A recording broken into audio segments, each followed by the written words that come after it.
bem-vindos em mais um episódio do nosso Cyberpapo. Hoje estou com um convidado especial aqui, que é o Head de Infraestrutura e Segurança da Informação da Fortileve, Felipe Gomes. Ele vai falar um pouquinho dos desafios da cibersegurança no dia a dia e como que é suportar uma grande corporação. A gente também está com o nosso convidado aqui, Antônio Manfred, que é Account Manager da Brasiline, Luiz Henrique, aqui que é o CTO da Brasiline também participando. Então a gente vai ter um bate-papo aqui bem descontraído, falando um pouquinho aí sobre os desafios da cibersegurança, o dia a dia de uma operação crítica aí. Queria, Felipe, que você pudesse falar um pouquinho da sua trajetória, um pouquinho de como é que você chegou a ter esse cargo numa grande corporação, né? Felipe também, só destacando, pessoal, que ele é professor e palestrante também.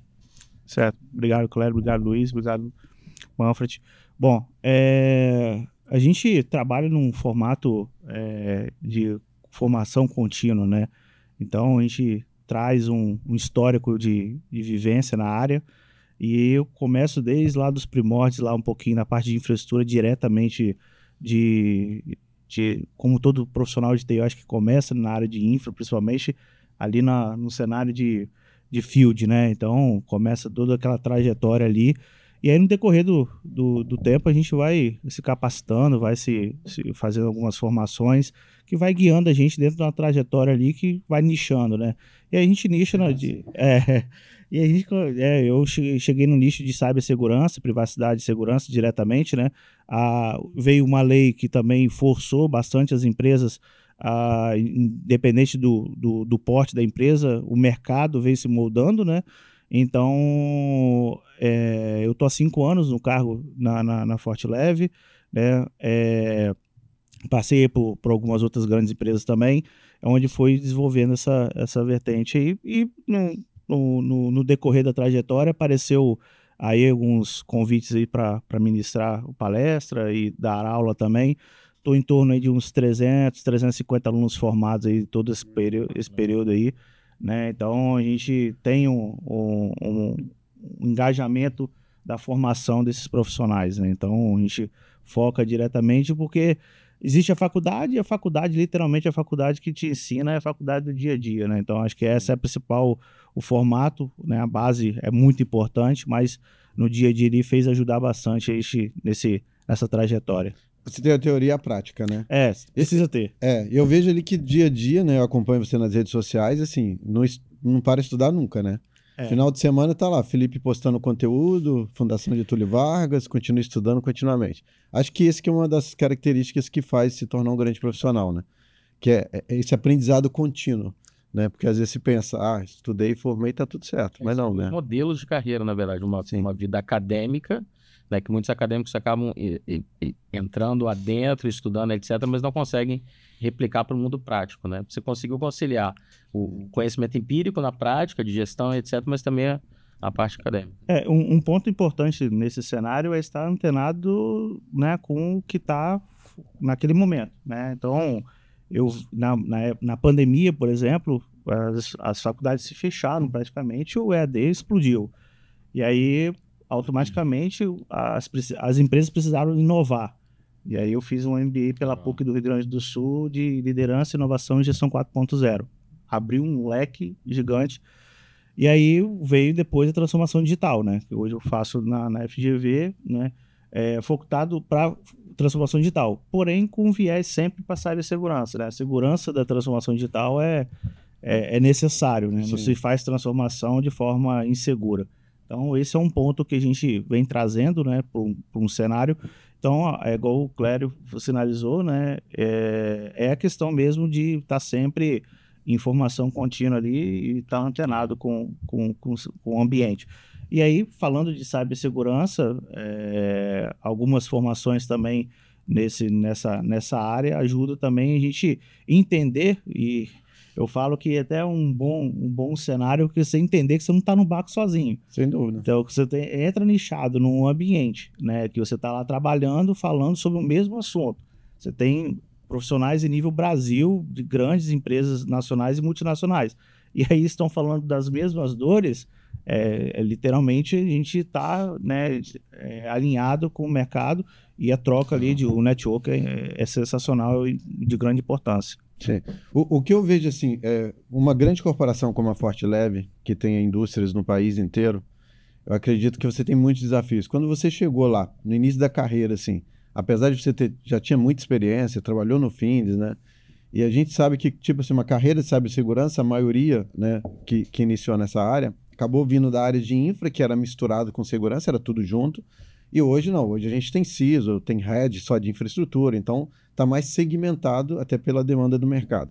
Mas conta um pouquinho para a gente, qual que foi o maior desafio quando você chega numa empresa nova, né? Você começou lá na Forteleve, e aí o que você sentiu de desafio? Assumir um cargo tão importante que, querendo ou não, a gente sabe o quanto que um negócio comprometido, né, por um vazamento de dado ou um ransomware, algo que possa comprometer uma operação 24/7 de bilhões, iria impactar. O que você sentiu de maior desafio?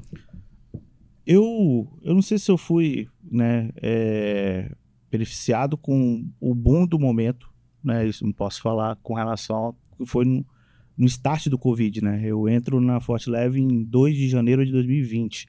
2 meses depois, o mundo para. 2 meses depois, o mundo para. E o nicho de cibersegurança foi extremamente um boom. Né? Como que eu coloco, né? Como que a gente coloca esse cenário para os profissionais? A empresa não podia parar, Sim. ainda continuava funcionando, e a gente precisava manter o avião no ar, né? Então, e com segurança. Então, o maior desafio, eu acho que, como o meu e de demais, né, atuantes nessa área, foi fazer isso acontecer em tempo recorde, sem prejudicar a operação. Acho que isso a gente foi muito, muito feliz na situação, naquela ocasião. Tivemos muito engajamento da parte da diretoria, entendimento da parte dos pares ali de gestão, né, entendendo o momento, todo mundo se moldando, todo mundo, né, atuando em conjunto. Então eu falo que foi um dos maiores desafios, e não foi só, né, no nosso caso, mas o Brasil avançou em um ano 10 anos. Sem dúvida. Em termos de inovação. Uma digitalização em massa, né? Exatamente. Um ponto importante, Felipe, nesses pontos de quão importantes são as parcerias estratégicas dentro das indústrias e dentro dos negócios, quando você tem algumas empresas parceiras para te apoiar nesses casos. Então, fala para a gente qual a importância disso, dessas parcerias estratégicas, dessas empresas nesses momentos de dificuldade, onde que você tem desafios que fogem do seu contexto, que fogem ali do que estava previsto para a sua organização, né? A gente né, estava atuando diretamente com um cenário já de mobilidade, né? Nós já éramos Microsoft 365, então aquilo ali já ajudava a gente. Já antecipou um pouco, né? Então, só que a gente antecipou de uma forma muito mais acelerada depois. Quadrúpeda também. Exatamente. E eu lembro que dia 10, 9, foi o Go Live do Teams, né? Lá na empresa, né? Dia 12, 13 foi virou a chave da pandemia. Então foi todo mundo para esse cenário. Uhum. Então, e a gente já estava focado em outro gap, né? Tava todo mundo preocupado com mensageria e a gente já estava focado em outro gap que a gente precisava atender. E ter parceria, né? Ter fornecedores, né? O Brasiline, entre outros também, atuando em conjunto conosco ali, entendendo o cenário, também pegando alguns gatilhos ali de necessidade, a gente consegue ter mais segurança com relação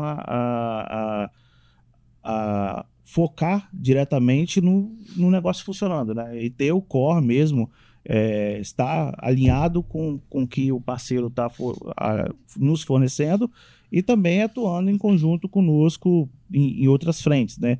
De inovação e tudo. Então, hoje nós estamos com um cenário, digamos, um pouco mais online, né? Hoje nós temos uma mobilidade para nuvem, todo esse cenário. Então, o nosso ambiente é um ambiente híbrido, né? Então, ter segurança nessas fases, né, de mudança de arquitetura foi o que a gente precisou lá atrás, e onde todo mundo, muitos dos gestores de tecnologia tiveram que tirar literalmente o coelho da cartola. Né? Não, então, foi exatamente isso. Exatamente. Igual você comentou, né? Existe a vida acadêmica e tem a prática, né? Você, na verdade, na pandemia, né? Eu lembro que a gente fez uma reunião lá na empresa, não tem nenhum manual de boas práticas como administrar, operar uma empresa na pandemia. Ninguém nunca tinha passado por isso na gente nossa situação. Nunca tinha vivido aquilo. Então era tudo novo. Então, na verdade, você tem que aprender. Eu acho que a coisa mais... O aprendizado de maturidade é não se desesperar, olhar as posições e seguir em frente, né? O não se desesperar é o mais importante. Eu acho que é melhor algo planejado, não planejado, estruturado, do que algo não estruturado e de qualquer jeito. Então, com calma, com planejamento, mesmo que seja planejamento muito rápido, tem que ser, né? É algo que nos fez saber para onde que a gente ia, né? Isso foi abrindo bastante leque para a gente. E é um caminho sem volta. Não. Depois que você vai para o híbrido, vai para as tecnologias de mobilidade, você dificilmente consegue voltar totalmente. A gente vê isso hoje com algumas empresas que estão tentando voltar com 100% home office, e muitas perdem muitos colaboradores, outras forçam. Então isso é um desafio, né? Depois que a gente foi para esse campo, para retornar. O mundo tem sido híbrido, né? Vocês estão híbrido ainda? Trabalha híbrido? Alguns setores, sim, né? A gente tem algumas mobilidades de alguns setores. Na tecnologia a gente tem uma certa escala, né, para poder a gente atuar, mas o foco é 100% presencial. A gente foca no presencial, né, o contato humano ali. A situação acho que ajuda bastante em nível de... a área industrial não dá, né? A área industrial não tem nem conversa. Não dá, exatamente. Né? Então, a gente tá híbrido, porém alguns setores bem nichados mesmo, estão bem restrito no home. E aí um ponto importante, cara, como que você coloca todo mundo de VPN com os do dia para noite, do dia para noite, de forma segura. Acessando de forma segura, né? Então esse é o mais importante. E aí nós temos casos que o profissional, né? E aí você tinha uma necessidade de uma pequena infraestrutura também na residência da pessoa ali e tudo. Então, o tão quanto a gente estava preparado para isso também. Então, isso a gente fez. Respondendo a pergunta, foi digamos, um desafio tanto para a gente aí. Sem dúvida. Teve um boom de venda de notebooks naquela época, né? Faltou peça, né? Então, faltou componentes, carro. Nós ficamos... uma compra que durava 30 dias, não só a gente, durava 60 dias, de um simples notebook. Do chip, né? Exatamente, do silício lá na região da Ásia lá, então foi diretamente, coletor durava, e ele não só notebook, desktop, coletor durava quase 90 dias para poder chegar. Sim. Então assim, foi caótico. E aí claro que tem uns cenários de que a gente trabalhou muito a ansiedade, né? Digamos, do cara tinha que produzir, atuando em conversa com outros pares na área de TI, né? Naquele momento, a gente, cara, eu cheguei a presenciar a situação, cara, eu tenho 5 notebooks aqui disponível, quer emprestado? Literalmente. Sim. Porque não tem jeito, ninguém, igual você falou, ninguém estava preparado para uma situação dessa. Então foi base de 3 meses saindo da Ásia para cá, né? Então a gente tinha muito essa visão aí. Eu acho que estar antenado para um ambiente de cyber, de produtividade digital, de transformação digital, é o que na minha trajetória me deixa muito contente de saber que não vai parar aqui, né? Então, o pessoal falando aí de IA aí, de forma... cara, IA já existe há muito tempo, né? Então, assim... Ela tem uma evolução, né? A IA generativa. Novo termo, né? Exatamente. Não sei se é da época de vocês, né? Os Jacksons, por exemplo, né? Então, desde aquela época, né? Então, a gente... isso aí nunca vai acontecer. Já a realidade há muito tempo já. Sim, sem dúvida, sem dúvida. Quer complementar? Não, tudo bem. Tá aqui. Um outro ponto que eu acho que, Felipe, que a gente percebe com a mudança da pandemia aí, é que, além das empresas não estavam preparadas, né? A gente teve uma digitalização forçada, né?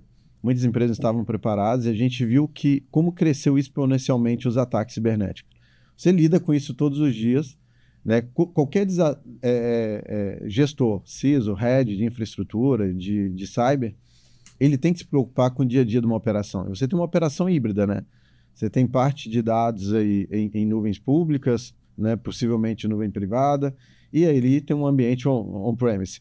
Como que você lida com essa quantidade de desafios nesse mundo que não existe mais perímetro, tá? Seus dados estão pulverizados em multinuvem, ambiente on-premise, nuvem privada. Como que você lida com esse monte de ferramental? Como é que você enxerga isso? Primeiro, aí é um pouco meu foco, né, em termos de atuação. A gente tenta evitar um canivete suíço, né? Então, assim, um Lego, né? Você Boa. ter várias soluções. A simplicidade, né? A gente procura ter soluções robustas, né, líder de mercado, para poder fazer com que isso nos entregue mais do que o básico, né? Então a gente foca muito em tecnologias que entrega para um fundamento mais do que a gente está contratando, porque aí se eu precisar avançar e no decorrer que eu vou avançando, né, é algo que a gente consiga ali com a mesma ferramenta sem ter que ter uma segunda, terceira, quarta implementação de algo que está redundante. Sim. E aí isso você gera economia direta, né, em cima de uma contratação. E aí, com base no que a gente tem, né, para poder, a operação. Né? A operação disso, ferramentas que embarcam, né, inteligência, né, e automatização em cima de processo, em cima de tratamento de incidentes, seja de tratamento de incidentes, seja de vulnerabilidade, algo que a gente possa ter uma ação mais rápida, é de extrema importância para a gente. Então, o que eu foco na trajetória é focar em soluções que me entregam um pouco mais do que o básico que está sendo Perfeito. Contratado, né? Então, claro, você está lá, tem que usar. Perfeito. Então, a gente expande um pouquinho mais aí, eu tenho N ferramentas lá poder, só que, perímetro, eu cuido de perímetro com uma ferramenta só. Endpoint, eu cuido de uma ferramenta só que expande para parte de híbrido, né? Seja para servidores, seja para usuário. Então, assim, a gente contrata isso de forma mais abrangente. E aí, um ponto importante você falou, os dados estão em qualquer lugar. Exatamente, os dados estão pulverizados, né? Exatamente. Não existe mais um perímetro. Não. Antigamente era muito simples, você tinha uma rede local, colocava um firewall, protegia da internet para a rede interna. Hoje isso não existe há muito tempo. Exatamente. Os dados estão pulverizados, né? Uma das nossas premissas é que a proteção ela chegue em todos os lados, né? Seja no híbrido, seja no cloud, seja no on-premise, né? Seja numa versão XPTO. Estou falando de uma indústria que eu tenho algumas resistências com relação o SO, né, de alguns ambientes, então tem que abranger todo esse cenário. Então a gente foca muito nesse contexto. Eu vou trazer uma atenção pessoal ali, só para ficar claro que é a frase: a complexidade é inimigo da segurança. Então o que a gente percebe é que muitas empresas fazem uns desenhos mirabolantes, louco, com uma série de complexidade, fabricantes diferentes, um monte, e não consegue entender. Então é o que você frisou, né? Ambientes muito complexos, né, que é difícil de gerenciar e ter dados, visibilidade, eles é inimigo da segurança da informação. Esse é um ponto que a gente sempre leva em destaque na companhia, que a gente precisa ter um ambiente que é possível você ter visibilidade, você ter informação, mas ele precisa, do ponto de vista do gestor, ser gerenciável, né? Então, ambientes muito complexos é realmente o desafio. E você, como você falou, tem essa jornada de nuvem, tem OT, né? Então, e aí você tem uma série de... A TI, ela é uma fornecedora de infraestrutura, na verdade, para todos os heads ali dentro da companhia. Uma área de apoio, né? Uma área de apoio, exatamente. Uhum. E aí você tem um desafio que é o OT, por exemplo, né? Como é que você lida com o OT? Porque o OT tem protocolo próprio, é uma rede, muitas das vezes com protocolos antigos, aí, OS obsoletos, já descontinuados, mas também não é uma área de TI tradicional como a gente conhece, né? Eu queria que você comentasse o que o Luiz lida com essa operação também, ele faz esse complemento técnico aí. O OT, ele traz pra gente um desafio que, principalmente a área que lida, né, que administra o OT, ela não é TI, né? Então, ela é automação lá na veia e a máquina tem que estar funcionando, produzindo e atuando. E aí vem camadas 24/7. 24/7, né? Você para lá a máquina lá de produção de caixa d'água, que não é caixa d'água, é reservatório de água, só para destacar, pessoal, não é caixa d'água, é conhecido como reservatório de água. Exatamente. E aí um tempo de operação parada faz com que a gente perca faturamento e produção. Então, quando a gente está falando desse cenário de OT, é um cenário que a gente tem que estar preparado para poder atuar nas camadas, independente do SO, independente como que eu consigo chegar até lá, né?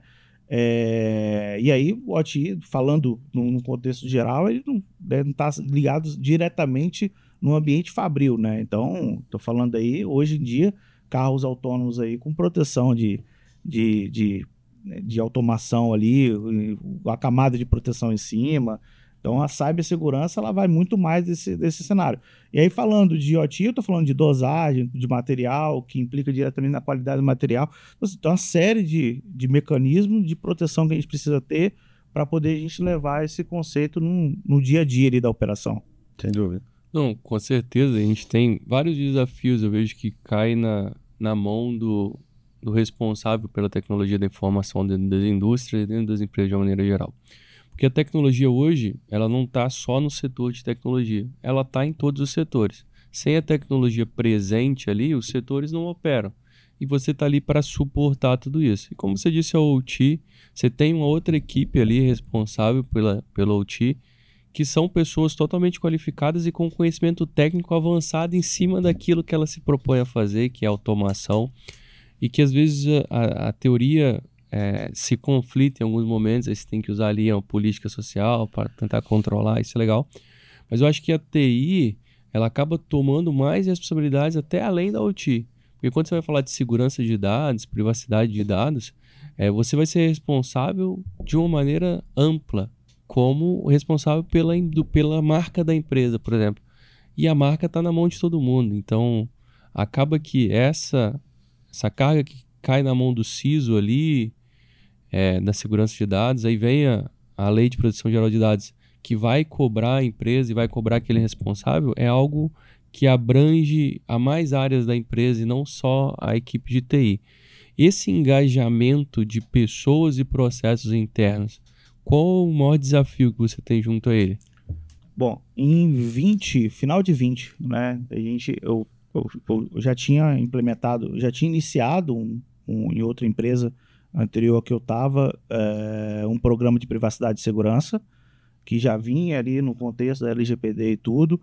Quando em 20 eu chego, né, na FortiLab, a gente tinha todo um planejamento, tivemos que dar um stop, né, focar na pandemia, focar na digitalização das demandas, e aí a gente implementa um programa de privacidade e segurança. A gente elege um comitê, né, a gente faz um assessment de todo o que a gente tem de risco e envolve as áreas, né? Então, isso é um ponto chave. Segurança não é técnico, né? Então, às vezes a pessoa, não, é a área de segurança, é a galera que fala não, é a galera... Não, segurança é muito processo, muito mais, eu vou te falar, muito mais processo do que tecnologia. Tá? Os pilares do SOC são 3 componentes, um deles é processo. Exatamente. Então, assim, e aí eu tenho tecnologia e aí eu tenho pessoas. Eu vou te falar que talvez as pessoas são o mais demorado de você atuar em conjunto para poder tratar. E aí um ponto que eu queria deixar bem sinalizado é que num conceito de conscientização, você não pode ir só na galera operacional, tem que ser top-down. E isso a gente fez, né? Elegemos um comitê, esses diretores elegeram os membros representantes. Nós começamos com um comitê de 13 pessoas, depois passamos para o comitê. Hoje, nosso comitê, nós trouxemos mais pessoas para o comitê para poder ter mais um aproveitamento melhor, né? E mudança de cultura.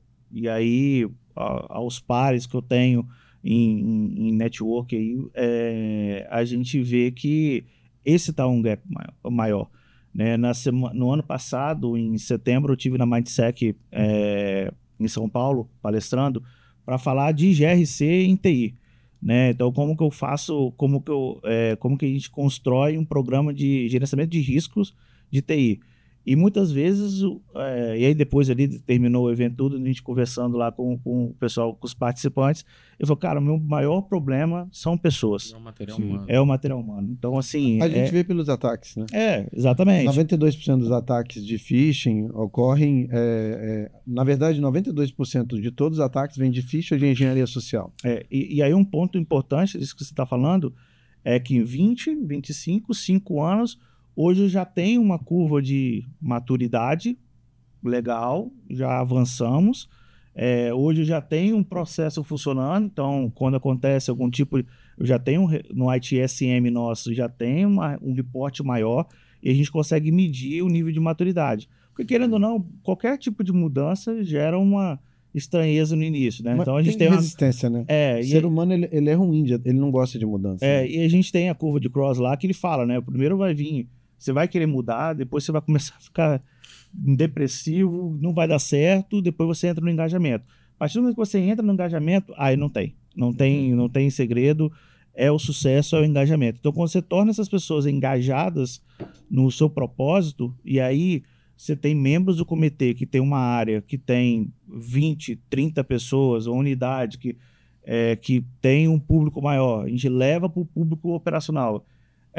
Teve ano que a gente estava fazendo palestra às 5 horas da manhã. Para quem? Para o público que sai da letra da noite, parava, antes de ir embora, parava, a gente fazia um bate-papo e muitas vezes ele falava assim, cara, pô, tentaram me passar um golpe semana passada. E aí você traz a cibersegurança para o dia a dia do cara que não é só o nível da barreira, do muro para fora. Né? Exatamente. Então...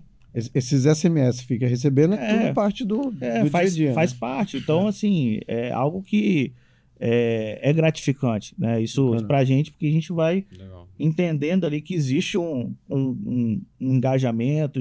E aí, depois disso, o cara passa por você, pô, e aí, não sabe o que aconteceu e tudo. E é um cara, né? É um público que você não tá vendo no dia a dia, não é um público administrativo que tá ali como. Não, ele entende que existe um risco. E aí a gente consegue trazer isso de forma bem lúdica, né? Bacana. É importante a gente trazer isso que... E aí fica uma dica. Teste, né? Que a gente costuma falar de teste, a gente fala campanha de phishing. Ele não é somente mandar, testar, né? Fazer lá o envio e depois acabou. Tem todo um trabalho depois desse cenário. E isso que a gente foca muito para poder a gente trazer o pós. Como que é o pós-campanha? Como que é o pós qualquer tipo de ação que você faz? Aí entra muito na questão das pessoas. Quanto elas estão engajadas ali para poder nos apoiar. Porque só a equipe de TI, só a equipe de segurança não consegue fazer a segurança da empresa. O que eu gostei foi que, trazer atenção ao pessoal ali, você trouxe a palavra engajamento. Eu acho que esse é um grande ponto aqui. Porque não adianta você escrever todo o processo dentro da corporação, botar lá dentro do sistema interno, lá dentro da sua plataforma de intranet, com todos os processos desenhados, mas você não ter as pessoas engajadas.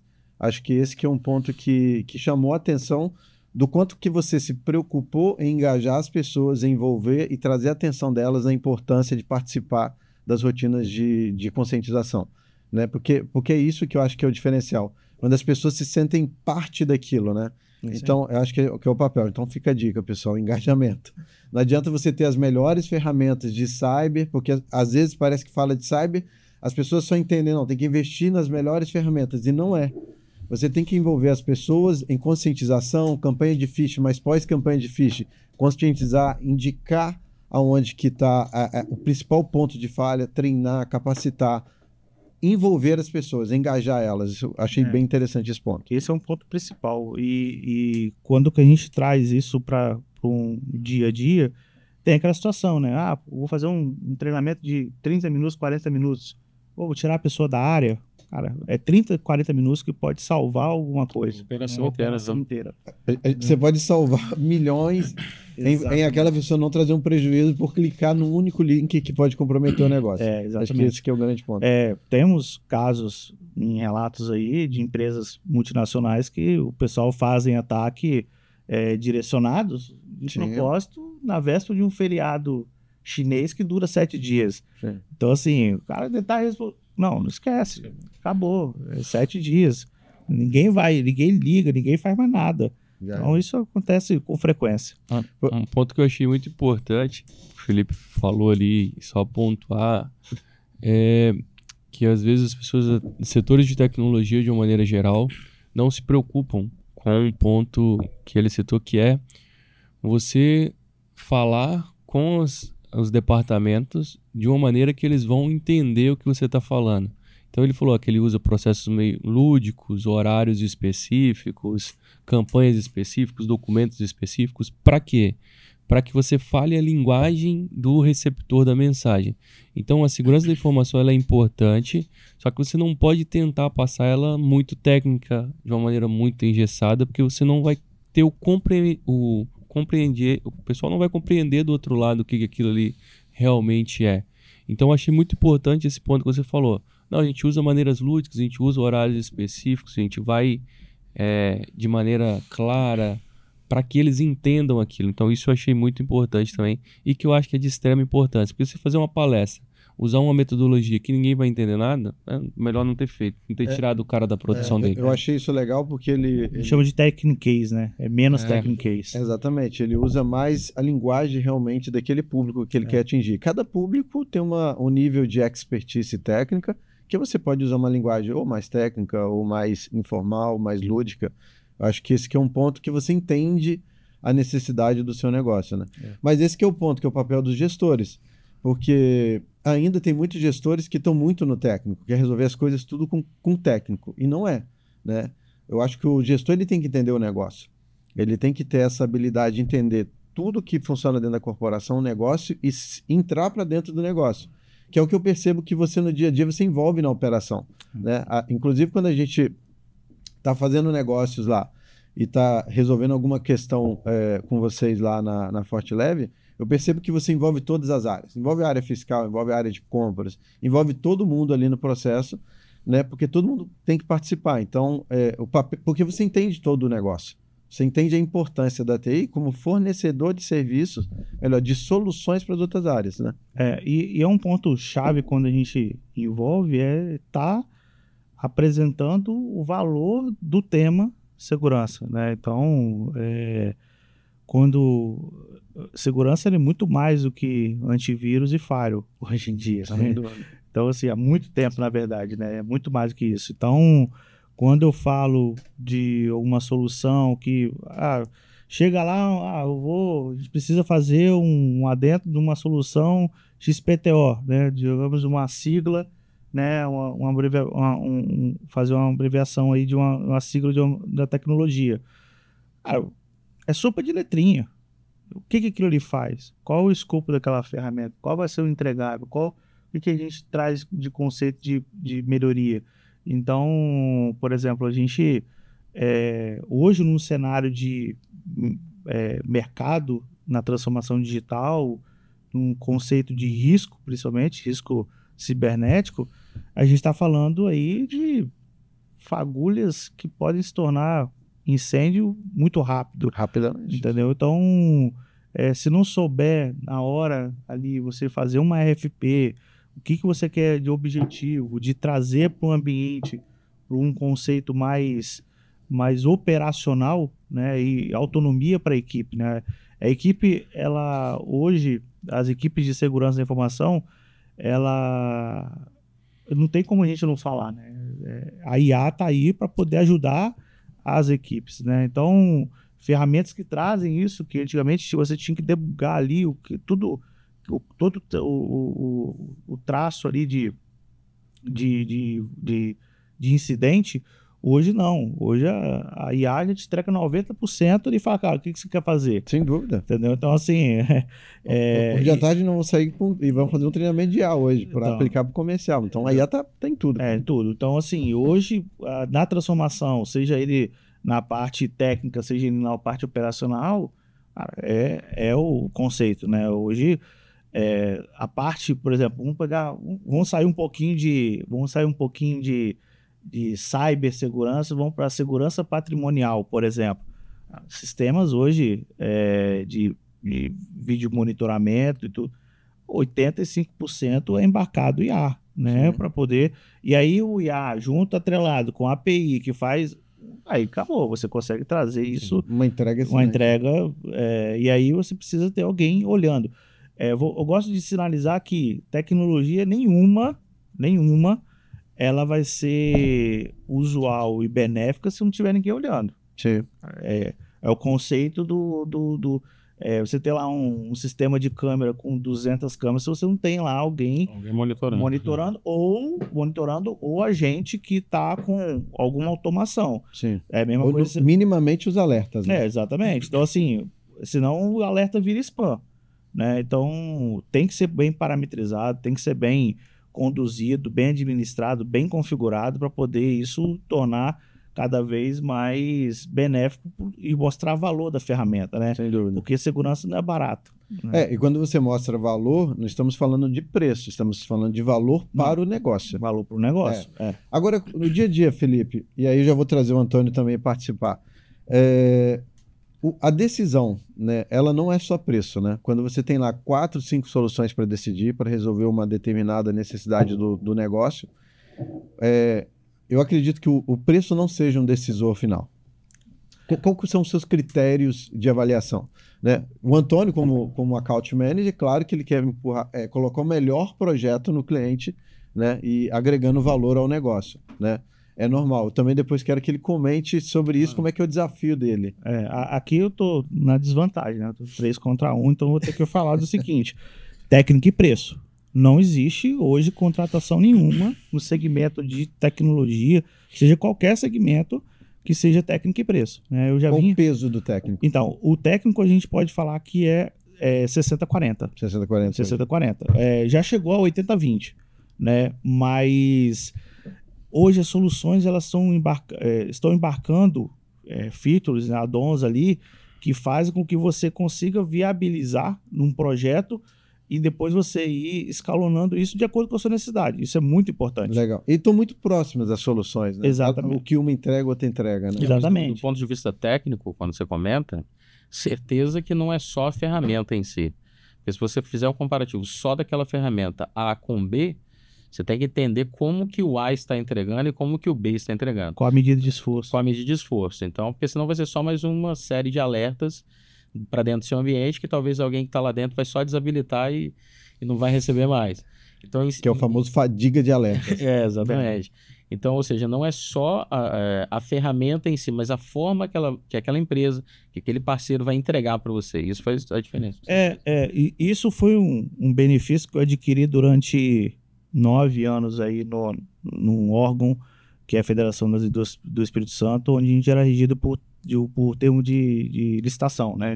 Então, era um processo licitatório, né? A gente conduzia com um processo licitatório. Então, a gente fazia medição e fazia ali, literalmente, ali, o que entregava. As entregas. E eu tinha o que eu queria entregar. Cara, entregou a mais, opa, não está no termo licitatório, mas está entregando aquilo que eu estou pedindo. Então, isso eu acabo levando para a iniciativa privada também. Porque é algo que mostra o valor da situação, né? Então, é a mesma coisa, vou até sinalizar com relação a serviço. Ah, beleza, vou contratar alguma coisa como SaaS, né? Cara, tem um fornecedor ali entregando. O quê? Como? Né? Então, isso é válido muito. Então, assim, o técnico está embarcado num serviço. Sim, então, exato. Você leva em conta os entregáveis, sim, né? sim, Claro. Tem que levar, porque Perfeito.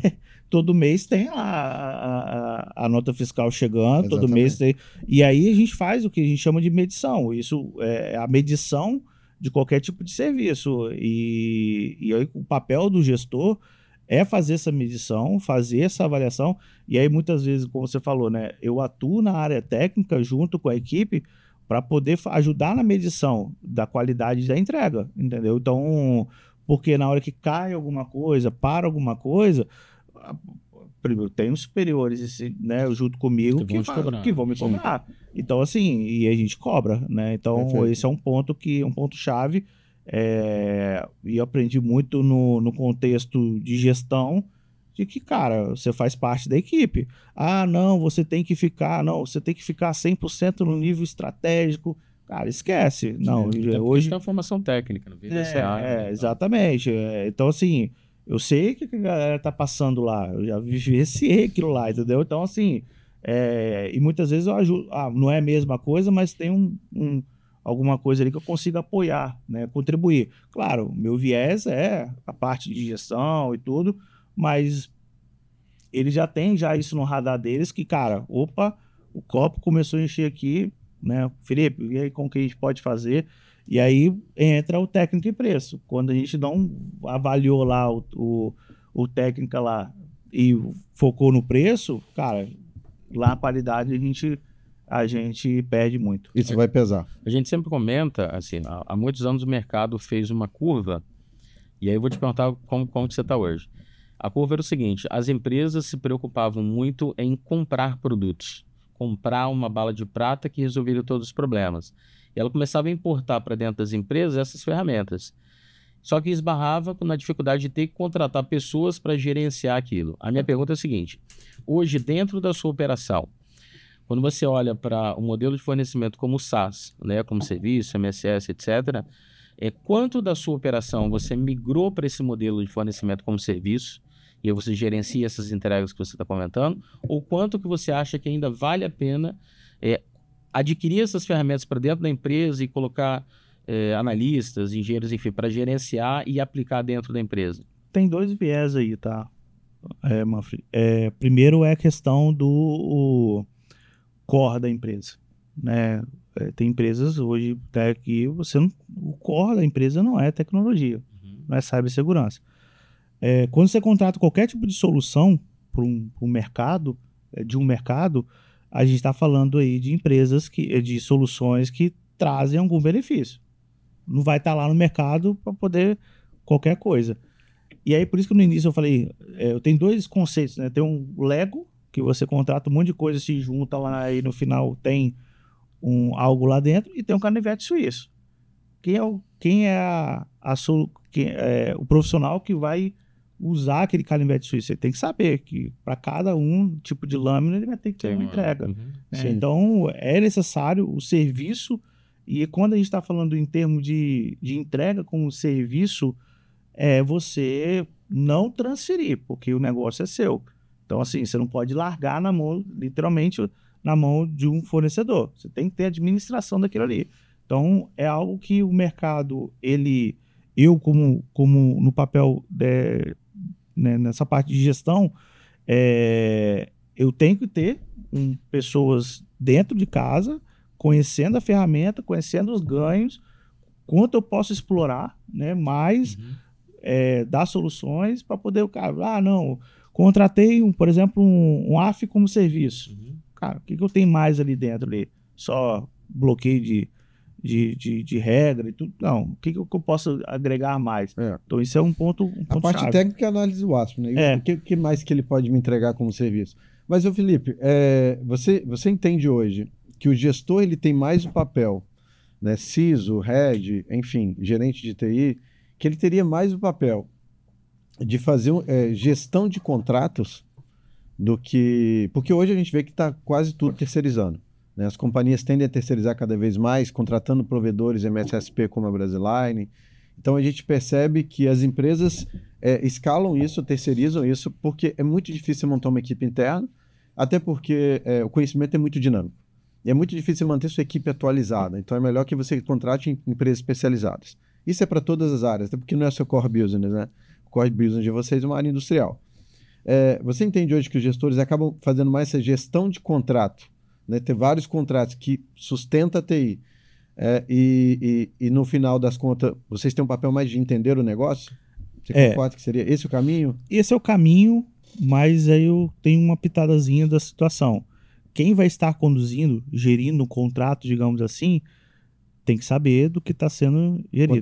Contratado. Então, assim, vou contratar uma pessoa que atua na frente de virtualização, por exemplo, para cuidar de firewall, cuidar da área de segurança, dos contratos de segurança. Cara, não rola. Boa. Entendeu? Então, assim, acho que hoje o nosso cenário já passou da época de que tinha o faz tudo da área de TI. Acho que o momento que você consegue segmentar cada membro da sua equipe por uma frente específica, por uma aptidão que ele tem, isso facilita inclusive muito. os fornecedores. Inclusive os fornecedores. Então, assim, ele vai te ajudar na condução da administração dos contratos, entendeu? Então, lá a gente até fala bastante, qual o backlog que eu tenho com esse fornecedor X, Y, Z? Por que está atrasado? Qual é a demanda que está pegando? O que está acontecendo? Então, assim, para a gente ter a entrega, eu preciso fiscalizar isso, né? Isso tem que ser contínuo. Então, muitas vezes a gente adota algumas maneiras de que a gente incentive, né, o profissional a estar inserido com a ferramenta, né? Então, assim, não, beleza, comprei, toma aqui a ferramenta, administra aí, roda, me manda um reporte semanal. Não é assim.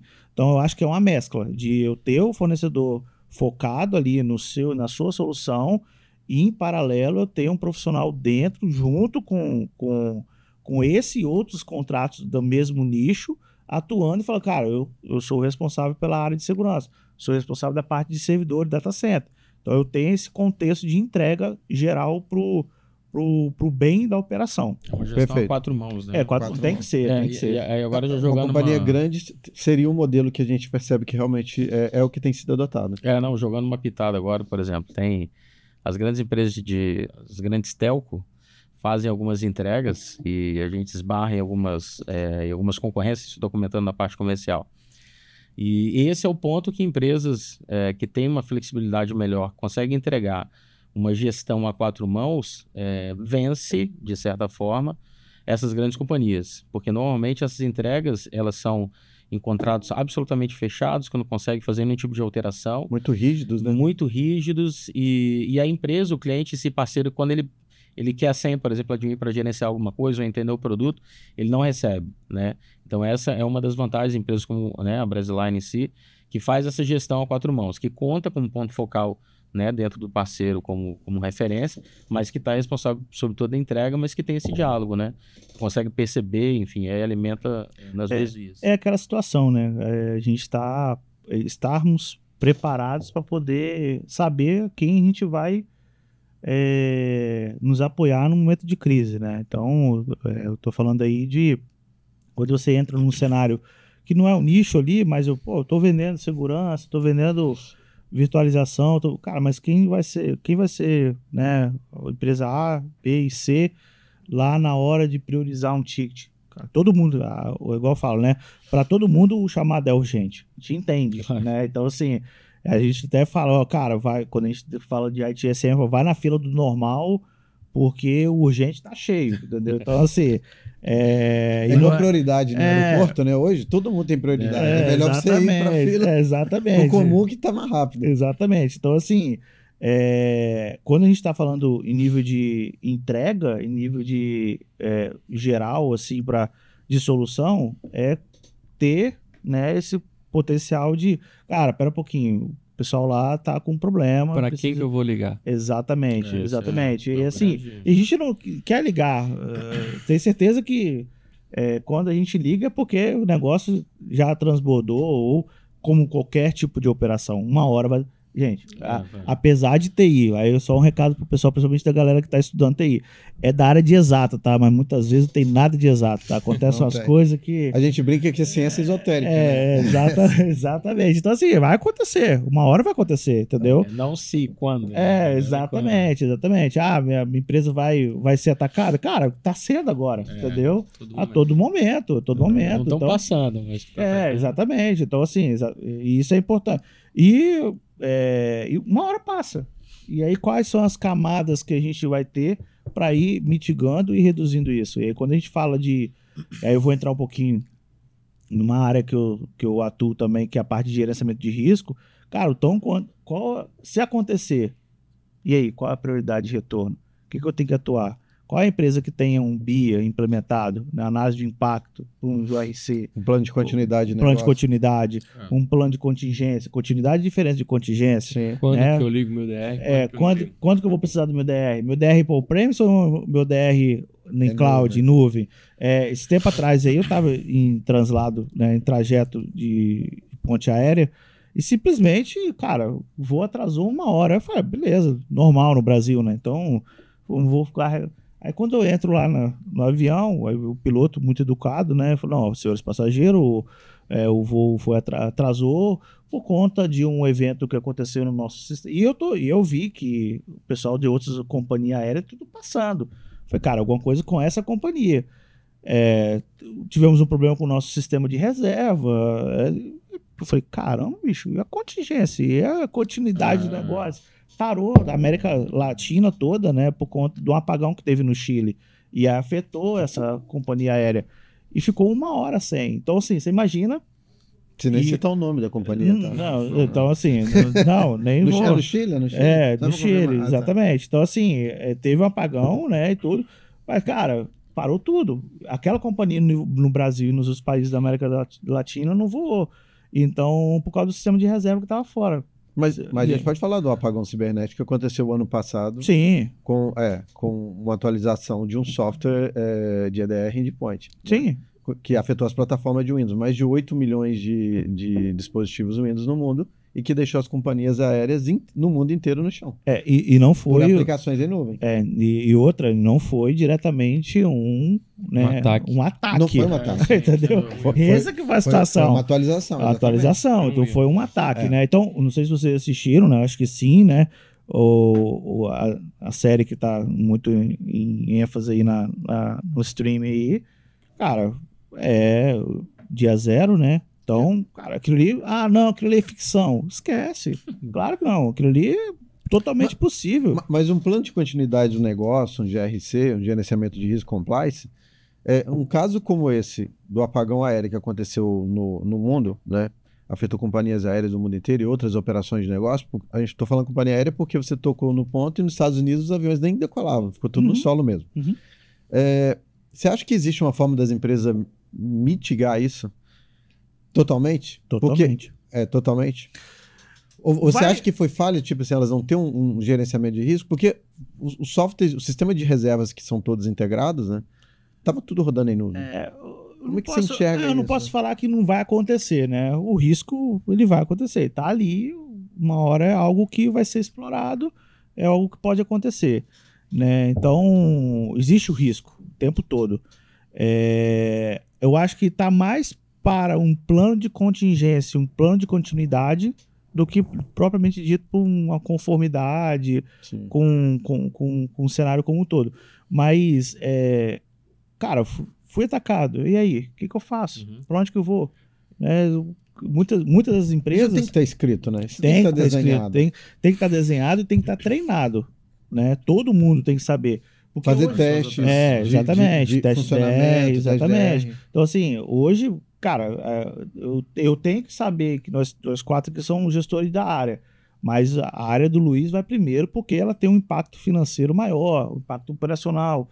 No hospital, cara, é o TI que tem que ir primeiro, entendeu? Então, assim, tem emergência. Então, assim, tem que ter um plano para falar, cara, quem eu aciono? Quando que eu aciono essa pessoa? Qual é o nível de escalonamento? E aí vai chegar a hora que a gente vai falar, pô, pra quem que eu vou ligar? Exato. Na hora que chegar pô, cara, não consigo te ajudar. Eu falo, cara, eu tô na podre, cara. Então, assim, o que eu posso fazer? A gente sempre costuma comentar o seguinte, a relação é de CNPJ. O que vai estar lá no contrato é o CNPJ. Da Brasiline, com Forte Leve, com outro parceiro. Só que a relação em si é de CPF. Né? O Felipe, quando tiver um tipo de ocorrência, ele vai seguir lá o padrão, o que está lá no contrato. Aquela SLA, aquela abertura de chamado, vai pingar, o pessoal vai atender. Porém, o WhatsApp vai ter que tocar, né? A ligação vai ter que chamar. A gente teve, né, um cliente no Sul, se eu lembrar, era domingo, meia-noite e pouquinho. Já estava deitando para dormir, aí de repente uma mensagem no WhatsApp. Aí eu olhei, era um grupo que a gente tem com um cliente que ele tinha acabado de abrir um chamado, devia ter 3 minutos, assim. E ele também já pingou pra gente, e dentro do grupo a gente já começou a tratar e foi diferença. Aí eu até comento com os clientes, tem como garantir esse tipo de relação e atendimento em contrato? Não tem essa parte de CPF, não. Mas a gente preza, aí entra, para quem gosta de entender um pouco mais, sobre filosofia da empresa, como que a gente lidar com o problema, os problemas que a gente resolve, né, os clientes que a gente atende. Então foge um pouco, e eu estava até reparando, nos últimos 10 minutos a gente não falou de ferramenta nenhuma aqui. A gente só falou de soft skill, de comunicação, de gestão, de playbook, enfim. Aí quando chega nesse nível gerencial, a gente foge um pouquinho dessa relação de ferramenta e passa aí para relacionamento, confiança, né? Para quem você ligar. Isso, exatamente, para saber quem você vai ligar. E aí, um ponto muito chave nisso, quando você tem mais de um parceiro e está tratando uma crise, seja ela qual for, e você não sabe qual que é, mas você tem a arquitetura desenhada e fala, passa pelo produto do fornecedor A, passa pelo produto do fornecedor B, cara, esquece. Os 2, 3, 4 fornecedores têm que entrar junto, porque o foco é o cliente final. Então, assim, isso e eu foco muito nisso de YouTube. Fala, cara, chama a empresa XYZ. Vamos ver. Cara, vai ter empresa que vai entrar lá e tá lá, inclusive em contrato, todos os contratos, confidencialidade, claro, SLA e tudo. E a gente tem contrato que atua conosco e soluções se integram. Né? Hoje você, por exemplo, não sai para navegação se você não passa por uma autenticação. Exatamente. Então, assim, sem o endpoint do cara lá. Então, isso acontece muito, tá? Então, estar preparado para que a gente possa colocar vários CPFs juntos em alguns contratos CNPJs ali, para poder tratar o caso do cliente. Sim. Cara, é fundamental. Eu acho um ponto legal que é isso aí, porque as empresas são concorrentes, mas você soube selecionar muito bem elas para que elas sejam profissionais na hora de interagir nessa relação. Isso aí. Porque tem que ser.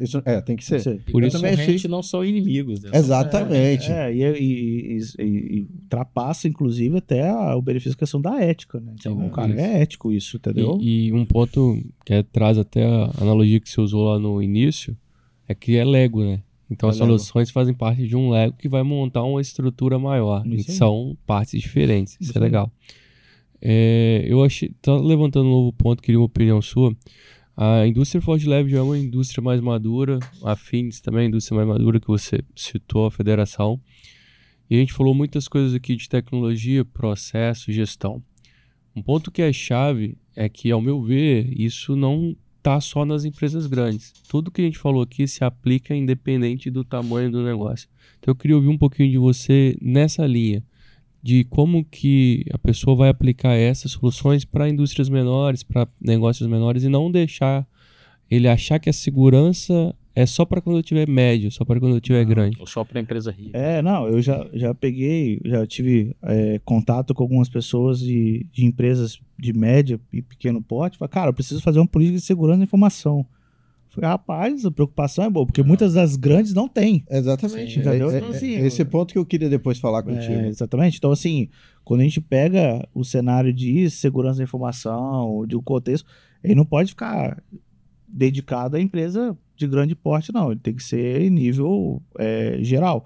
E aí, claro, né, isso vai muito da maturidade, né, dos processos bem definidos, ali um book mesmo, de um que a gente chama um book de processo, e o processo ele é vivo, né? Então, cara, eu vou fazer um troubleshoot de uma ferramenta, surgiu alguma coisa nova, cara, vai estar lá no meio que não está mapeado. E aí só no teste, né? Então, o que a gente tem, a gente vai implementar. Cara, minha empresa 100% online. Não existe isso. Full cloud. Não. Você tem minimamente alguma coisa on-premise ali. O computador do cara é on-premise. A rede do cara é on-premise. Então, assim... E tem um modem do operador. Exatamente. Exatamente. Então, assim, para fazer alguma coisa. Então, quando a gente está falando de processos, né, GRC, digamos assim, para pequenas e médias empresas, ela tem que ser proporcional à mentalidade dela, da maturidade dela para esse nível. Eu não estou falando nem só de cibersegurança, nível operacional completo. né? Então, hoje a gente tem empresas que a gente não tem um plano B. Acabou, parou a internet, acabou, o WhatsApp para hoje, né? A mensageria para tudo. Cara, todo mundo para, entendeu? É então, desesperador, assim, né? desesperador. Aí, mas é muito cultural, porque nos Estados Unidos o WhatsApp não é o aplicativo de mensageria padrão, digamos assim, mais usado. Então, você até se assusta. Então, cara, no Brasil, quanto nós somos dependentes da tecnologia, né? Então, cara, parou. Qual o tempo que a gente tem? Como que a gente age? Qual o plano B? Como que a gente, minimamente ali, qual é o que eu preciso estar atuando? Então, esse é um beleza, a redundância, tudo é importante. Então, o plano de continuidade, né? Tô falando nem um PDTI, né? Que é o plano de diretor de tecnologia de informação, mas um plano de continuidade, ele é para qualquer porte de empresa, né? Para qualquer cenário. E aí você está falando de risco o tempo todo. Eu acho que, assim, a maioria das empresas pequenas se preocupa muito em fazer um plano, talvez muito elaborado, muito complexo. Não precisa. Vale destacar que o mais importante, nem que você escreva isso no Notepad, em qualquer lugar, mas tem um plano desenhado, né? Sim. A gente sempre frisa isso com as companhias.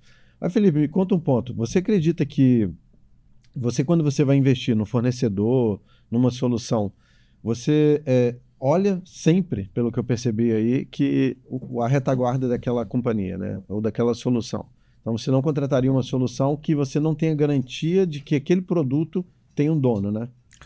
Cara, exatamente. Hoje, por exemplo, qualquer tecnologia tem que ter um fundamento para ela estar lá, né? Seja ela de um XDR, de um EDR, de um Firewall, qualquer tecnologia, né? Gestão de identidade, principalmente. Então, tem que ter um fundamento, né? Não se compra nada aleatoriamente, né? E aquilo que a gente conversou, né? Tem que mostrar o valor dessa ferramenta, até o quanto a gente pode explorar a mesma ferramenta, né? Então, quando a gente vai falar, quando a gente está contratando, fazendo alguma prospecção de alguma coisa para dentro da FortiLeve ou em outras empresas também, o gestor ele tem que avaliar, num conceito geral, o quanto a gente está quanto a gente vai ser impactado caso a gente não tenha, né? E aí, claro, né, no mercado a gente tem soluções aí de mercado que, cara, o pessoal não contrata porque, cara, não preciso, né? Não vou precisar. Realmente, se você chegar no Technic Case para defender, ele não adere no seu negócio. Não vai, exatamente. Então, se eu chego no Technic Case para poder apresentar uma ferramenta pro board, esquece. Entendeu? A gente toma muito cuidado com relação a isso. Então, primeiro, a gente massifica o uso da ferramenta, vê o tanto quanto ela pode ser mais explorada, né? Para depois fazer algum tipo de movimentação. Sim. Então, beleza. Então, estou trabalhando com os processos. Tecnologia, processo, né? E pessoas. Então, esse é um ponto que a gente traz muito nesse contexto de trazer ferramentas, no que a gente está falando aí, para um cenário de uso como um todo. Perfeito. E essa defesa, quando você faz a nível de diretoria, aprovação de orçamento, etc., defender aquele serviço, eu lembro que antigamente a gente montava, eu estou na ponta da lança lá com um cliente, montava uma apresentação para transformar esse Technic Case para que esse gestor, esse CISO, etc., defenda isso. Só eu agora pensando aqui, na verdade, você tem a IA que pode te ajudar Hoje você usa a IA para isso. Você traduz, né, o Technase para o Simplicase. Exatamente, para o prático. Né, e como se defender, né, como defender o projeto em si. Um outro ponto que eu queria comentar é o seguinte, isso a gente está falando da FortiLeve, que é uma empresa, né, aqui no estado do Espírito Santo, mas a Brasileira em si, como tem operação a nível nacional, a gente lidar com clientes do Brasil inteiro. E aí eu comento o seguinte, a gente observa que tem essa preocupação com você como modelo, uma referência e um farol nesse sentido, mas também tem muitas empresas que nesse momento, nesse dia, estão se perguntando se mudam de um PFSense para um Firewall de próxima geração. Então, assim, por mais que às vezes a gente pensa, né, de soluções bem avançadas, serviços, etc., nesse momento tem empresas que estão pensando se tiram o Avast de graça, né, a solução de Windows, e tem. Então, assim, eu queria que você desse uma palavra aí para essas empresas que olham preço, né? Empresas de 50 usuários, 100 usuários e um pouquinho mais às vezes, e que poderia ter uma estrutura, tem um certo faturamento, mas que tem um gestor que não consegue defender o orçamento, às vezes até leva, mas consegue provar o valor dela. Então, enfim, hoje ainda tem essas empresas que estão discutindo coisas que você discutiu há 10, 15 anos atrás. Isso eu digo em todo o território nacional mesmo. Então, eu queria que você desse uma palavra para essas empresas que ainda estão se estruturando, para esses gestores. Tá. Primeiro, isso não só é ambiente nacional, né? Isso é mundial. Segurança, ela é vista como um custo, né? Não como investimento. Isso é natural, qualquer organização. Só que quando você vai de uma forma mais objetiva, mais focada nos resultados, e aí muitas vezes as empresas, os gestores, eles focam muito no produto sem a questão do serviço embarcado. E aí esse é o grande ponto, né? Quando a gente está falando de um produto de qualidade, eu saio de uma tecnologia para uma outra, né? E aí, cara, qual é a mudança que eu vou ter? Quais são os ganhos que eu vou ter? Qual é a segurança que eu vou ter? Qual é o mínimo de dor de cabeça que eu vou ter? A gente sabe, não existe ambiente de tecnologia sem dor de cabeça. Qualquer um.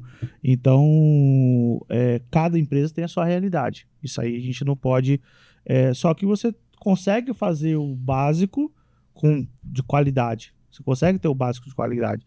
E aí, uma das coisas que eu levo muito por onde eu passei como gestor me adaptar à realidade da empresa. Então, assim, existem formas de eu trazer segurança, trazer tecnologia dentro da realidade da empresa. Então, e dentro da linguagem dos gestores. Exatamente. Então, assim, cara, eu posso ir para cá, mas eu não consigo ir para cá. Mas eu tenho esse caminho aqui. Não, então eu vou começar aqui. Então, assim, vou pegar o exemplo quando você implementa uma gestão de identidade. Quantas empresas hoje existem, né, que tenha um processo de gestão de identidade, foi lá, fez a parte de firewall de última geração, né, EDR, XDR e tudo, né? Cara, o usuário é desligado e sabe Deus quando ele é bloqueado, né?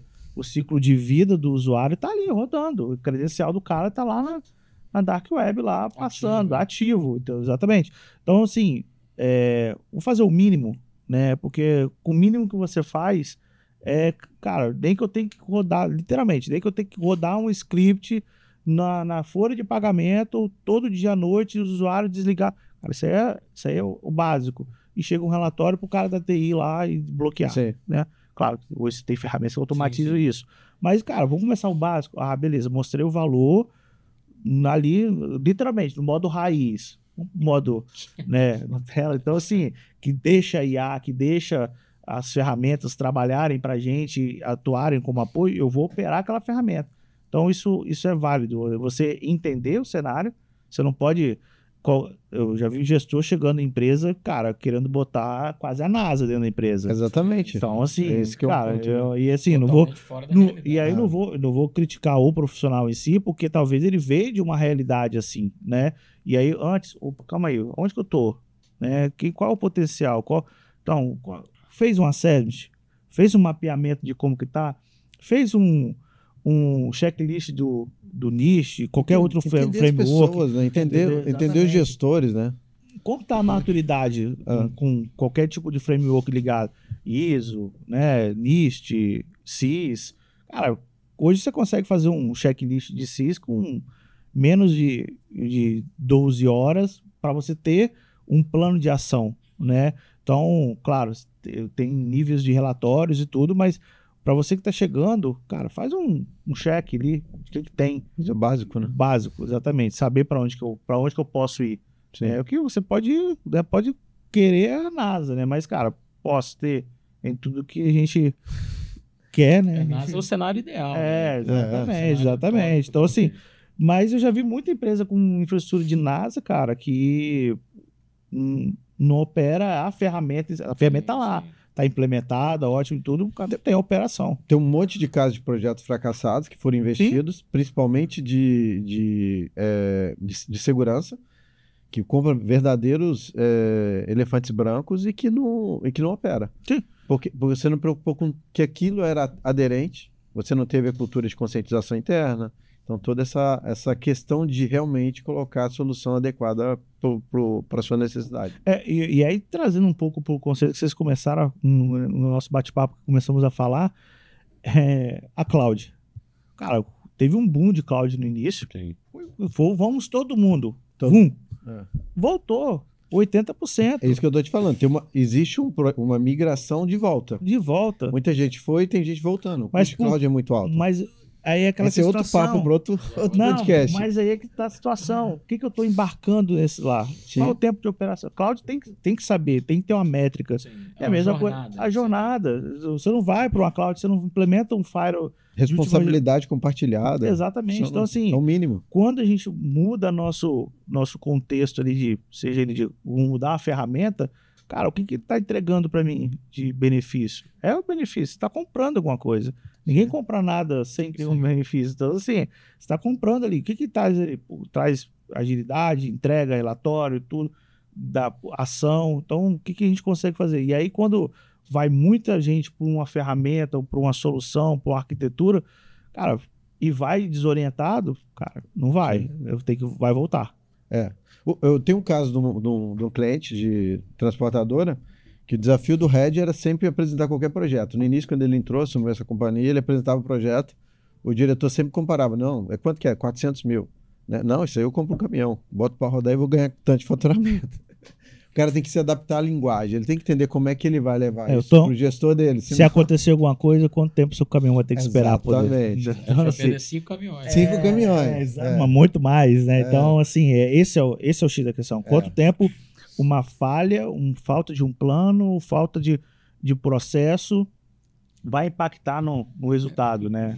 Na realidade, as empresas, elas querem lucro no final. Então você tem que mostrar para ele que ele fazendo aquele investimento, ele vai ter mais lucro lá na frente. Por isso E que não é hipócrita isso. Porque Não, as companhias totalmente existem correto. para dar lucro. Né? Não, exatamente. Não, todo mundo. Existe um papel que toda companhia desempenha, emprega, né, gera lucro, paga imposto, sim, tudo isso. Mas no final a companhia tem que dar lucro. Quem vai querer ser empresário sem ter lucro? E aí um ponto que o Luiz falou que tocou importante é a questão do que, cara, no final a gente quer a operação funcionando. Sim. Ponto, né? Cara, eu tô na contingência. Eu vou botar lá. Cara, deu um problema, tem que subir minimamente o RP, botar o RP no ar para poder sair mercadoria, poder seja o que for a operação da empresa. Cara, tem que ter funcionando. Né? Se o seu RP hoje parar, sai algum caminhão do depósito? Não sai. Não sai. E aí, digamos, um cenário como um todo, você tem aí o Hanson hoje em dia, as a service. Cara, quem imaginava isso É uma indústria. há cara. 10 anos atrás? Cara, eu sou o seu concorrente. Falei, cara, eu conheço um hackerzinho, vai lá e faz pra mim. Então o cara vai tentar, vai explorar. E aí, se ele tem uma infraestrutura que ele vai ser impactado. Claro. E a gente tem N casos aí de empresas grandes que ficaram parados aí um bom tempo, né? Tem então, assim... vazamento. Vazou dados confidenciais do governo. agora, recente. Exatamente. Então, são coisas E dados assim... sensíveis. Né? E aí, quando a gente está falando de vazamento de dados, tem a responsabilidade, tem uma lei, tudo, beleza. Não. Cara, Mas um depois ataque hacker... mas depois que vaza também, né? Você já tem um comprometimento Mexe da até o marca. capital da marca em si. imagem. Hoje a lei, ela... Beleza, tá lá, todo mundo tem a sua responsabilidade.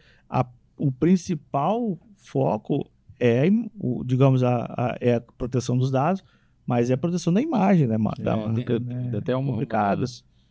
Recentemente, estudando lá no MBA, o professor que ele fala o seguinte: algumas companhias muito grandes, elas investem, por exemplo, na marca, fazendo boas ações. Isso é legal.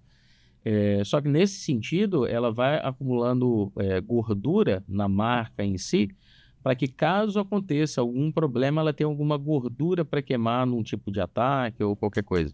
Então, assim, como se pensa na marca, né, da empresa em si, no capital dela, para que se acontecer alguma coisa, ela ainda tenha uma margem. Agora, se nem margem tiver, aí é pior ainda, né? Se for um banco, uma operação que precisa diretamente ele vai sofrer. Até das pessoas, né, dos acionistas e tal, que realmente podem cometer algo que seja, enfim, um delito que vai contra a postura da companhia, ela tem margem para queimar ali, né? Você pega soluções de tecnologia, empresas de tecnologia que têm um impacto diretamente por um evento, algo na marca, que acaba, literalmente. São casos recentes aí que a empresa, aquele produto, literalmente parou de existir, entendeu? Então, assim, quando a gente está falando de dados pessoais, né, a parte ali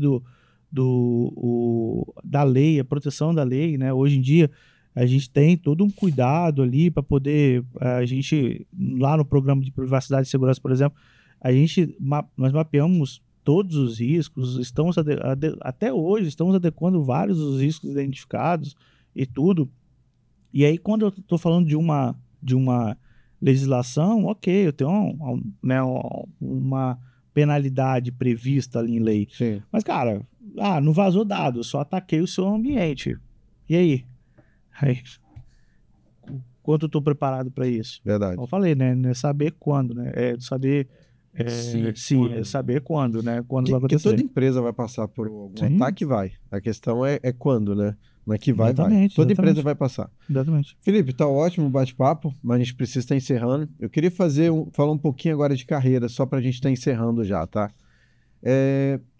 A gente vê que a área de tecnologia da informação, de uma forma geral, né, principalmente cyber, você não precisa ter uma formação superior para entrar nessa área, não precisa necessariamente ter uma formação acadêmica. E a gente vê hoje que as companhias, inclusive nós, enquanto provedor de segurança, a gente contrata com base no potencial do profissional, formações, certificações e tudo. Queria que você desse uma dica de carreira aí um pouquinho para o pessoal, para quem quer iniciar nessa área de cibersegurança. Eu recebo um monte de mensagem lá, eu estou estudando tecnologia da informação, estou fazendo engenharia da computação, analista de sistema, enfim. E não necessariamente tem que ter uma formação superior. Você que vem da área acadêmica, como é que você enxerga isso? Bom, primeiro é saber que o seu propósito é aquele ali, né? Então, assim, cara, é uma das áreas mais atrativas ali, né? Atraentes pro público, né? Da área. Eu já peguei aluno que fica, cara, e aí, que você... A gente pergunta, né? Como que você... que você pretende da carreira e tudo? Não, quero aprender a hackear. Falei, então você tá no curso errado, entendeu? Então, assim, é complicado, eu já coloquei no Red Team. Não, então, aí você já vai, cara, beleza, então vamos fazer desse cenário aqui do limão à limonada, né? Então, é uma visão. Então, no mundo acadêmico, hoje você tem N, né, possibilidades. E aí é muito mais aptidão, amor por que tá fazendo, né, cara? De sentir prazer em sair todo dia do seu lar e fazer alguma coisa. A área de segurança vai ser a área do não, mas só que o não tem que saber falar o não e fundamentado em alguma coisa, né? Então, o conceito tá aí por causa disso. Então, principalmente para a galera que está estudando aí, saiba ouvir o não, tá? Então, você vai falar o não, mas também você vai ter que aprender a ouvir também o não. E nisso é algo que primordial, né? Foco em carreira, foco no antenado no mercado, o negócio atualização o tempo todo, não tem jeito, isso daí é contínuo. E aí, fazendo isso, é natural isso correr nas veias, e aí você consegue o seu êxito profissional. E aí, claro, né, isso tudo a gente não podia deixar de falar a questão do boom do mercado, né? O mercado cada vez na transformação digital que nós estamos vivendo, a área de cibersegurança vai ser a área mais impactada em termos de bônus para quem está aprendendo, né, tendo ali o contato de aprendizagem para isso. Sem dúvida. Então algo que hoje tem várias áreas criando novas, e principalmente com a IA, está se criando novas profissões que não tem ainda nem definição ainda, né? Exatamente. Então, é uma carreira em constante desenvolvimento. Você quer complementar, Luiz? Você que faz muita entrevista lá para contratar para o SOC. Então, complementando o que o Felipe disse, é bom, e eu vou usar uma outra frase, uma outra palavra dele lá atrás.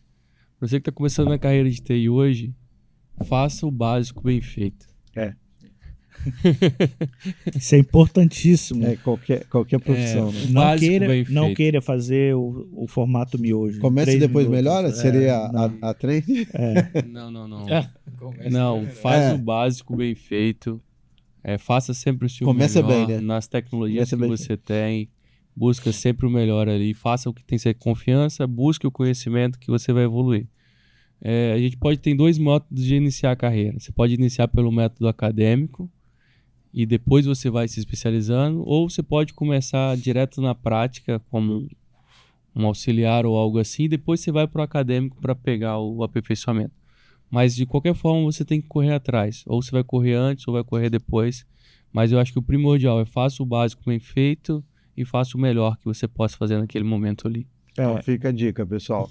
Não necessariamente você tem que ter formação superior, como o Luiz falou. Dá para você construir uma carreira aí a partir de certificações, a partir de formações de mercado, e tem mercado para isso, mercado demanda. Muito. Tá? Formação superior não é necessariamente um requisito, claro que vai fazer um diferencial no crescimento da carreira, mas existe um mercado aí todo disponível. Né? E outra coisa, uma carreira internacional, porque um profissional da área de cyber, ele trabalha em qualquer lugar do mundo, que são as mesmas ferramentas em qualquer lugar. E as mesmas certificações que você tem no Brasil, você vai ter nos Estados Unidos, Canadá, Europa, por aí vai. Né? Então esse que é um ponto. Isso aí. Felipe, obrigado por ter aceito o convite, tá? Foi um bate-papo incrível. Obrigado, Antônio, pela participação. O Luiz aí, CTO aí. Antônio, agora tirar um pedido, Antônio. Agora tem que mandar ordem de compra aí, você mandar aceite. Passar pelo técnico e preço. Técnico e preço, agora tem que fazer pelo processo. Relacionamento. Obrigado a todos, pessoal. Obrigado aí pela participação. A gente vai estar encerrando. Até o nosso próximo podcast. Obrigado, pessoal. Obrigado.